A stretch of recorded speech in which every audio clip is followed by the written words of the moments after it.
Pessoal, lembra do avião misterioso que os Estados Unidos fez pousar em Porto Alegre e depois partiu rumo a São Paulo? Que deu um bafafá, um burburinho? Pois é. A G1, a Globo, acaba de informar. Sabe-se agora quem estava lá dentro, o que aconteceu com as pessoas que estavam lá dentro e o porquê aquele avião estava aqui. Eu sei que você ficou curioso. Você vai acompanhar comigo qual é o deslinde, qual é o desfecho dessa situação. Agora, vamos falar de outra situação. Um golpe, mas uma pedrada que o governo Lula levou. Foi a articulação da oposição na abertura da CPMI do INSS, que pode colocar o governo Lula em maus lençóis. Depois disso, Hugo Mota corre para abanar o rabinho para o Lula e isso gerou uma confusão geral, porque muita gente ficou incomodada com essa ação do Hugo Mota. A imprensa falou que foi uma pancada, um choque. O Omar Aziz, que já contava com o ovo na galinha, disse que foi uma bola nas costas e que o governo Lula foi traído. Outro ponto interessante foi uma mulher, muito mais corajosa do que muita gente por aí. Encarou o Hugo Mota face a face, cobrou anistia. Quer saber como que o Hugo Mota reagiu? Calma, eu te conto. Agora, talvez um dos assuntos mais importantes está circulando, no perfil Hoje pelo Mundo, um vídeo onde mostra, na verdade uma imagem, onde mostra onde estão os navios de guerra posicionados, inclusive submarinos nucleares, posicionados bem do lado da costa da Venezuela, que cercou o país inteiro. E aí pode ter certeza de uma coisa, Maduro está desesperado, não sobra outra alternativa para ele. E aí a cereja do bolo. Tem um site totalmente esquerdista, chamado Diário do Centro do Mundo. Left People, extrema esquerda, esquerdinha de tudo. E agora, a turma da esquerda está desesperada. Leia aqui comigo, tá? Intervenção dos Estados Unidos na Venezuela abre caminho para essa ação no Brasil. Adivinha? Um especialista afirmou que o Brasil pode ser o próximo alvo. Flávio Dino também se manifestou sobre o poder que ele teve em afundar os bancos brasileiros. Nós vamos falar sobre isso. E aí, o ministro Alexandre de Moraes pode ser alvo de novas sanções. E agora, sanções pesadas já na aplicação da Lei Magnitsky. Deu para você perceber que esse editorial tá bem, Tem muita informação para você. Então, antes de mais nada, vou pedir para você para se inscrever no canal. Isso ajuda bastante. Inscreva-se no canal, curta, compartilha. Todas as informações, como você bem sabe, são verificadas e sempre com a melhor qualidade. Então, compartilha. Outro recadinho rápido para você. Se você acha que o Brasil está uma loucura, mas uma loucura extrema, e acha que é interessante ter um plano B, um seguro-liberdade, eu recomendo que você busque, principalmente sobre o Uruguai. Cara, o Uruguai tem hoje uma qualidade de vida bem semelhante a países europeus. Então, assim, é uma pérola aqui na América do Sul. Você tem curso de medicina de graça, você tem muitas vantagens, sem contar um sistema tributário muito vantajoso e, além do que, uma estrutura sólida, uma segurança jurídica maior de toda aqui a Latinoamérica, sem contar que você pode ter também segurança, um país que vale a pena. Então, clica aqui se você quer saber um pouco mais sobre o Uruguai, tá bom? Ou manda uma mensagem aí para o número que está na sua tela. Dito isso, vamos para cima, vamos entender um pouquinho mais o que está rolando no nosso Brasilzão de hoje. Vem comigo. Lembra do avião misterioso? Pois é, o pavão misterioso dos Estados Unidos brotou aqui no Brasil, deixou todo mundo desesperado, literalmente desesperado. Por quê? Porque o avião dos Estados Unidos ninguém sabia o que tinha. A galera do Lula ficou querendo saber, será que vem ali um navio para o Paranoá? O que poderia ser? Vamos entender isso aqui. Matéria do G1. Avião da Força Aérea dos Estados Unidos que pousou no Brasil levava diplomatas.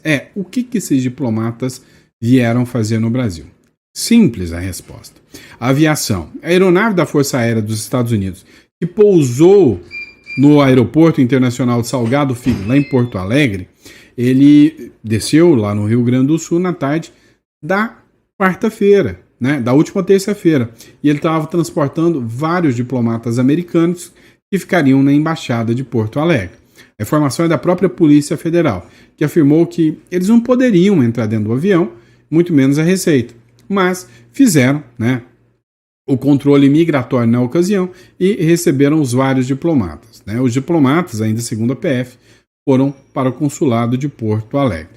A presença da aeronave chamou atenção, porque não foi divulgado oficialmente o motivo da escala no Brasil, apesar de ter autorização do Ministério da Defesa brasileiro. Vem cá, é um avião do governo norte-americano, da FAB, né, da Força Aérea Americana, né, nem sei como é que chama, da US Army americana, tá? E aí os caras vão descer aqui no Brasil. Você acha mesmo que o Brasil ia ser doido de rejeitar? Lógico que não. Então, topou, deixou descer, só que eles não falaram nada do que se tratava. Entendeu o recado? Beleza. Vamos lá. Outra matéria agora que a gente vai falar é do golpe, uma pancada seca que o governo Lula levou. Vamos entender? Bora pra cima. Olha isso.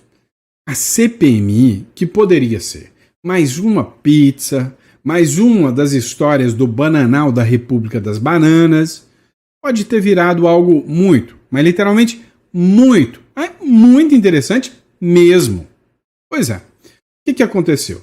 Na última hora, aos 45 do segundo tempo, veio a oposição e vral, conseguiu reverter.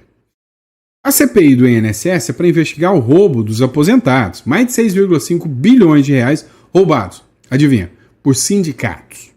Sindicatos esses, historicamente, são de esquerda. Inclusive, tem até um sindicato envolvido que o pessoal acusa que, supostamente, o irmão do Lula, né, é o vice-diretor ali desse sindicato. Ou seja, o Lula ainda quer tentar convencer a população brasileira que a culpa é do Bolsonaro. Só que o que aconteceu? No último momento, a oposição aproveitou uma falha da esquerda e, vral, tirou o Omar Aziz, que ia ser o cara da esquerda, tirou o relator e colocou dois que não gostam do Lula nem um pouquinho e estão doidos para ver a caveira do Lula. Nesse mesmo momento, o Hugo Mota vacilou, perdeu o mané, deixou acontecer e depois que ele viu a cagada, foi chamado no Planalto às pressas. Olha essa matéria do Poder 360. Após derrota em CPMI do INSS, Mota se reúne com Lula no Alvorada. Ou seja, o Lula sentiu. Mas sentiu a pancada muito bem.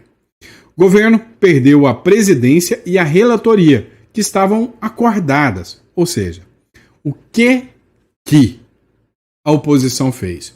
Chegou, fez um acordo, chamou o Centrão, e já tinha um acordo, inclusive com o Centrão, de que eles iam escolher o Omar Aziz e ia escolher outro da esquerda, do Lula, para enterrar de vez a CPI do INSS, ou pior, tentar usar essa CPI para subverter os fatos e jogar isso nas costas da oposição, ou do próprio Bolsonaro.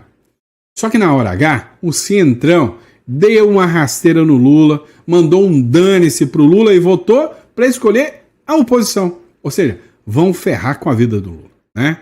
Líderes governistas acompanharam o Mota no encontro fora da agenda. O presidente Luiz Inácio Lula da Silva recebeu nesta quarta-feira o presidente da Câmara dos Deputados, o Hugo Mota. A reunião, fora da agenda, acontece depois da derrota governista na CPMI, Comissão Parlamentar Mista de Inquérito, que investigará as fraudes do INSS. A oposição conseguiu emplacar o senador Carlos Viana, que é do Podemos, de Minas Gerais, no lugar do Omar Aziz, que é do PSD do Maranhão, aliado ao governo e indicado por Davi Alcolumbre, União Brasil, para presidir a comissão. O placar foi de 17 a 14, ou seja, foi perto, tá? Mota chegou às 13h15 no Alvorada, minutos depois de saírem da residência oficial da Casa Civil, Rui Costa e a ministra das Relações Institucionais Gleisi Hoffmann, que estavam no local para outra reunião. Em tese, eles também são interessados no tema dos congressistas, ou seja, sentiu a pancada, como sentiu.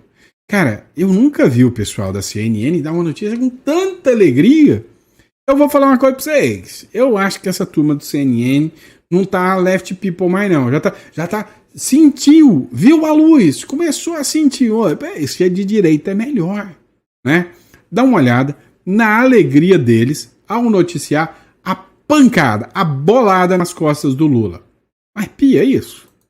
Não pode. Você estava apurando aqui o negócio da CPMI, o que aconteceu, que desde ontem à noite eles estão conversando sobre o que aconteceu agora, né? Que foi eu estava até confuso, aturdido com esse golpe, né?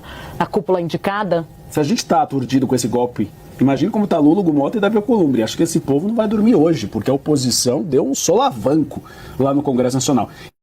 Não pode. Você estava apurando aqui. Gostei de ver isso, né?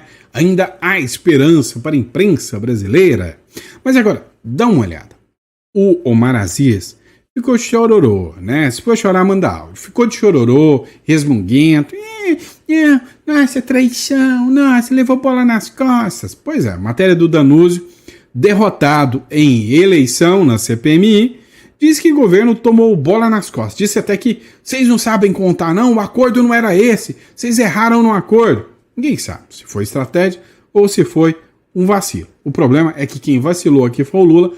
Perdeu o mané. Bom demais. Vem cá. Derrotado pela oposição na disputa pela presidência da CPMI e do INSS no Congresso Nacional, o senador Omar Aziz respondeu o governo pelo resultado, né? Responsabilizou, o governo pelo resultado. Segundo ele, a equipe governista dormiu no ponto e acabou sendo surpreendida. Tomou, mané. Bom demais. A coluna do Metrópolis, Aziz afirmou que a derrota faz parte da democracia e destacou a articulação eficiente da oposição. Quem tomou a bola nas costas foi o governo, declarou, ressaltando que o episódio se soma a outras situações em que o executivo falhou na coordenação política. São incompetentes, vamos resumir. Aliado ao governo, o senador recebeu 14 votos na eleição, contra 17 do senador Carlos Viana, do Podemos, que foi eleito presidente da CPMI. Em seguida, Viana escolheu o deputado Alfredo Gaspar como relator, contrariando as indicações de Ricardo Aires, que era do Republicano, do Tocantins. Aziz evitou envolver o presidente do Senado, Davi Alcolumbre, na derrota. Não sei se é uma derrota do Davi, acho que é do governo. Agora, o grande problema aqui, a gente já sabe. Daqui a pouquinho, mais cedo ou mais tarde, vem uma decisão do Supremo Tribunal Federal falando que é ilegal, é inconstitucional não ser o ministrinho, né, o presidentinho do Lula. Pode esperar que mais uma canetada do STF deve chegar aí. Se não chega, tá ruim pro Lula. Vamos lá. Agora, já que a gente tá falando em Hugo Mota, cara, tem pessoas que, assim, dão orgulho, né, na gente. Tem pessoas que têm coragem. Olha, essa mulher aqui, ela simplesmente entrou na Câmara dos Deputados, peitou o Hugo Mota, apontou o dedo. Veja a reação, né, do Hugo Mota nesse caso aqui. Você é o culpado. Mulher cobra Hugo Mota sobre anistia, agora nos corredores da Câmara dos Deputados, falando inclusive sobre o filho dela, que está preso injustamente. Dá uma olhada.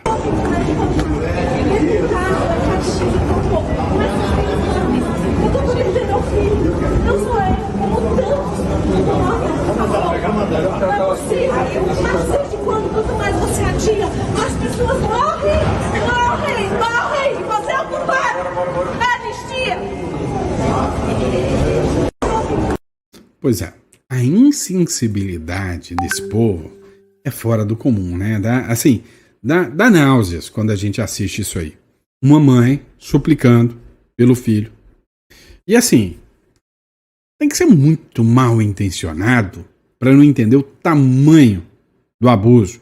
Não sou eu que estou falando, não. É figuras, né, eminentes da política. É um desembargador de justiça, o Sebastião Coelho, para mim uma das figuras mais respeitadas do Brasil. É também o ex-ministro do STF, né, o Aires Brito, é o ex-ministro do STF, o Marco Aurélio de Mello, todos eles dizendo, por A mais B, que o que aconteceu no 8 de janeiro foi um abuso. Até figuras que vieram da esquerda, como, por exemplo, o Aldo Rebelo, disseram que aquilo é um absurdo, um disparate. Até o Ciro Gomes. Até o Ciro Gomes. Ou seja, não tem como falar. Glenn Greenwald. Ou seja, a esquerda. Você pode ver o Rui Pimenta, né? Uma das figuras mais de esquerda. Ele é líder ali de um partido de esquerda. Ora, não dá para disfarçar o óbvio. O Brasil, segundo palavras do próprio governador, o Ibanez Rocha, governador do Distrito Federal, o Brasil já não é mais uma democracia. É uma republiqueta com uma ditadurazinha. Foi ele que disse, não foi eu. Agora, vamos falar da nossa outra novela preferida. Eu tô começando a entender que a gente tem um monte de novela preferida, tá? A gente tem a novela da briga do Alexandre de Moraes com o Elon Musk, que surgiu novos capítulos. Fica nesse editorial até o final, que teve uma treta aí entre Elon Musk e Alexandre de Moraes. Calma aí. Agora, o caso do Maduro tá dando o que falar. Eu tô gostando de ver, né? Já comprei um fardo de cerveja, tá? Deixei na geladeira. Não vou falar a marca porque eu não tô ganhando por isso, tá? Inclusive, se você for dono de alguma coisa de cerveja e quiser patrocinar o canal, tá tudo bem. Você pode mandar cerveja pra mim. O dia que o Maduro cair, eu quero fazer uma live. E nessa live eu vou fazer live tomando cerveja, comendo churrasco e conversando sobre a queda do Maduro. Essa eu vou aplaudir de pé e vou comemorar, tá? Mas dá uma olhada no que está acontecendo. Matéria do Hoje pelo Mundo. Vazou aqui, né, a localização de onde estão, né, os navios de guerra dos Estados Unidos lá na região da Venezuela. USA. Navios de guerra dos Estados Unidos já se encontram no Caribe, podendo ficar apenas 12 milhas náuticas, 22 quilômetros da costa venezuelana, conforme a Convenção da ONU sobre o Direito do Mar. Ou seja, de acordo com a Convenção da ONU, eles já estão totalmente alinhados. E aí? A grande questão é, bora começar os trabalhos. Liberdade Venezuela. Imagina a festa que vai ter na Venezuela. Vai ser como se eles tivessem ganhado a Copa do Mundo. Seria tão bom Lula ir lá ajudar o Maduro e os Estados Unidos pegassem os dois. Seria duas nações libertas com uma atacada só de democracia americana. Escreveu o Renan Ferreira aqui. É aquela promoção, né? Leve 2, pague 1. Pois é. Você vê que a maioria das pessoas estão torcendo, né? Contra. Que bom ouvir essa notícia. Maduro acaba de ser eliminado pelos Estados Unidos. Lula, meu filho, carrega todos os petistas para ajudar o Nicolau nessa guerra. É mesmo. Agora era uma hora boa dos revolucionários. Manda o MST pra lá. Gente, ó, eu topo até. Se alguém tiver afim, né, do MST, a gente faz uma vaquinha e compra as passagens pra mandar o pessoal do MST pra Caracas, tá? Não tem problema não. A verdade, tá? Tá aqui, ó. Saiu aqui a publicação de onde estariam, né, os navios. Agora, a turma da Left People agora tá começando a ficar preocupadinha. Tem um jornal chamado O Diário do Centro do Mundo. Esse jornal é esquerdista, left people, total, sem tamanho. Agora, olha o que eles escreveram. Intervenção dos Estados Unidos na Venezuela pode abrir caminho para a ação do Brasil, ação no Brasil, diz especialista. A ofensiva dos Estados Unidos contra o governo de Nicolás Maduro pode resultar em uma intervenção militar direta na Venezuela e abrir um precedente perigoso para toda a América Latina. Afinal, é só não ser líder de uma facção criminosa como Cartel de los Soles, ou PCC, ou Comando Vermelho. É só não ter, é só combater, é só não dar margem para esses caras crescerem aqui na América Latina. É simples assim. Olha, a verdade é que a turminha está começando a ficar desesperada porque eles sabem que o canhão chamado Donald Trump vai virar para o lado deles. E aí não tem mais o que falar, né? Depois que isso acontecer, o bicho vai pegar. Vamos lá, pessoal. Outra matéria interessante aqui. Vamos falar sobre as ações dos Estados Unidos agora contra o Supremo Tribunal Federal Brasileiro. Bora para cima.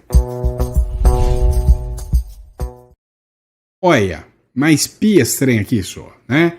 O Dino rebateu os mercados. Não, simples. Pensa como que os bancos devem estar agora, depois de tomar uma pancada gigantesca, mais de 41 bilhões, depois da fala do Alexandre de Moraes na revista Reuters, eu acho que foi, outra pancada, e aí ele ainda aparece para zombar, tirar onda com o mercado financeiro. Imagina como que o mercado financeiro deve estar observando isso. O Dino rebate o mercado. Não sabia que era tão poderoso. Porra. O cara é ministro supremo, né? Ministro ironiza os mercados. O ministro Flávio Dino, do Supremo Tribunal Federal, afirmou nesta quarta-feira que sua decisão, ligada à aplicação da Lei Magnitsky no Brasil, não tem nada a ver com a queda da Bolsa de Valores de São Paulo. Tem não. Dispositivos da Lei Magnitsky dos Estados Unidos foram aplicados pelo governo Donald Trump contra o ministro Alexandre de Moraes do STF. A sanção impede Moraes de entrar nos Estados Unidos e de utilizar, por exemplo, cartões de crédito com bandeira norte-americana. Dino, na sua decisão, depois, esclarecida na terça, disse que o Brasil só é obrigado a acatar decisões de tribunais internacionais do quais seja signatário, e não atos unilaterais de governos estrangeiros. Olha o que ele falou. Proferiu uma decisão anteontem, essa que dizem que derrubou os mercados. Não sabia que eu era tão poderoso. 42 bilhões de especulação financeira. A sorte é que a velhice ensina a não se impressionar com pouca coisa. Tá? É claro que uma coisa não tem nada a ver com outra, afirmou Flávio Dino em evento no Tribunal Superior do Trabalho. O mercado deve estar olhando isso, deve estar falando, que coisa boa, né? Deve estar olhando isso assim, com os olhos cheios de lágrima, né? Dá uma olhada nessa outra matéria. Paulo Capelli aqui. Estados Unidos estudam tirar de Moraes acesso às companhias aéreas, hotéis e até a Apple. O governo Donald Trump estuda restringir o acesso do ministro Alexandre de Moraes a serviços de empresas aéreas, hotéis que atuem nos Estados Unidos, bem como bloquear as contas do magistrado na Apple, no Google, Big Tech, sediadas em solo americano. Ou seja, agora, né, o governo americano quer dobrar a aposta, quer varrer, banir o ministro Alexandre de Moraes de todo e qualquer, né, sistema utilizado pelas empresas norte-americanas. O Paulo Figueiredo fez uma publicação hoje dizendo o seguinte, olha, a grande verdade é que, se depender do Paulo Figueiredo, ele quer atuar de todas as formas para que todas as sanções possíveis cheguem ao ministro do Supremo Alexandre de Moraes. E o lance é que ele não está sozinho nessa, não. Adivinha quem voltou? Ele voltou. Você estava com saudade dele. Há muito tempo você não vê nem falar dele, mas ele voltou. Quem? Peraí que eu te mostro. Você lembra do Hélio Mosca? Ou melhor, do Elon Musk? Pois é, o Elon Musk voltou através do X e parece que ele está querendo uma briguinha com o Alexandre de Moraes de novo. O X do Elon Musk acaba de anunciar que apresentou à investigação da seção 301 os casos de abuso de poder contra a empresa no Brasil. A seção 301 ela trata justamente de abusos comerciais, o que causam sanções pesadas a quem viola as regras da sanção 301. E aqui a gente está falando da seção 301. E aqui a gente está falando de sanção. Literalmente é sanção. Tá? Literalmente é sanção. O que muda aqui na regra do jogo? O que é interessante a gente observar isso aqui? Olha, quando a seção 301 começar a ser aplicada, ela vai alcançar pessoas, e aí nós estamos falando de crimes financeiros. Vai alcançar muita gente dentro do governo Lula. Diário 360 diz o seguinte: X acaba de anunciar que apresentou à investigação da seção 301 o caso de abuso de poder contra a empresa no Brasil. O X apresentou comentários à investigação do representante comercial dos Estados Unidos sobre as ações políticas e práticas do Brasil que podem prejudicar injustamente o comércio e as plataformas de mídia social dos Estados Unidos, em particular. Os comentários de X destacam sérias preocupações quanto à necessidade de proteção da liberdade de expressão e aplicação justa do Brasil, impactando os provedores de serviços digitais nos Estados Unidos e justificando o escrutínio nos termos da seção 301. E aí, a própria revista Oeste, né, a Ana Paula Henkel, fez uma análise sobre isso. E ela escreveu o carteiro reaça, né, o Gil Diniz, escreveu o seguinte: pelo que tudo indica, a lei Magnitsky é só o começo para Moraes. E quem escolher por ficar no barco dele vai afundar junto com Moraes. Dá uma olhada nessa matéria. Ana compartilhou conosco uma publicação que saiu agora recente do empresário Elon Musk, dizendo que a rede social X enviou comentários à investigação do representante comercial dos Estados Unidos a respeito de ações do Brasil que podem prejudicar o comércio americano, especialmente nas redes sociais. A Ana explica todos os detalhes para a gente. Enquanto o programa acontecia, ela ia traduzindo em tempo real a thread, né, a sequência de declarações de Elon Musk. Ana, conta para a gente, é uma bomba, o que vem por aí? É uma bomba, Paula, porque nós estamos falando de Elon Musk, que fez parte do governo de Donald Trump, que foi perseguido por Alexandre de Moraes, que teve o X bloqueado no Brasil, Alexandre de Moraes que usou outras contas bancárias e empresas americanas que não tinham nada a ver com o X para cobrar multas em relação ao não bloqueio imediato do X. E esse tweet de agora, Paula, ele é referente à investigação 301, que os Estados Unidos, a seção 301, perdão, a seção 301, aquela série de investigações que o Departamento de Comércio americano disse que fariam. E por que isso é importante, Paula? Porque nessa thread do Elon Musk, ali no terceiro tweet, ele fez um comentário ali, ele colocou, especificando o que ele disse para as pessoas que estão encarregadas dessa investigação, o seguinte: os comentários do X argumentam que os tribunais brasileiros estão, estão ignorando o Tratado de Assistência Jurídica Mútua entre os Estados Unidos e o Brasil. Aí que vem o problema, forçando subsidiárias locais a entregar dados e comunicações, mesmo de usuários americanos, sem canais diplomáticos e mesmo que isso infrinja a lei americana. Ou seja, Alexandre de Moraes está tentando aplicar suas ordens secretas, suas canetadas secretas inconstitucionais em solo americano, tentando descobrir, como eles colocaram aqui, dados e comunicações de usuários, inclusive de americanos em solo americano, e isso vai contra a Constituição americana e fora da jurisdição do Alexandre de Moraes e do Supremo Tribunal Federal. Ou seja, isso é mais uma confirmação de que Alexandre de Moraes violou, tratados internacionais aos quais o Brasil é signatário e também violou a própria Constituição americana. Ou seja, o Brasil, é difícil a gente, respirar, colocar a cabeça para fora da água, respirar, mas do jeito que as coisas estão, foi muita coisa errada, fizeram muita coisa errada. Alexandre de Moraes fez tudo errado. A gente sempre fala aqui da árvore envenenada, dos frutos podres. Parece que a árvore agora está colapsando, pelo menos aqui nos Estados Unidos, e vai chegar no Brasil.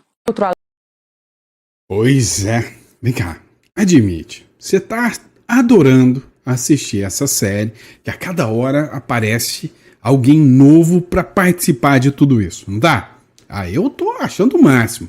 Eu tô gostando de ver essa série. Tem dia que a gente sai cabisbaixo, aquela cena triste, mas tem dia que o jogo fica interessante, a gente fica doido para ver o próximo capítulo. Tá certo? Vejo vocês daqui a pouco. Meio-dia eu tô de volta com mais um editorial. Grande abraço. Lembrando, se você busca estruturar seu patrimônio através de uma holding offshore, entre em contato comigo. Quero ser o seu mentor e te ajudar nessa estrutura. Grande abraço, fica com Deus. E eu vejo vocês no próximo editorial.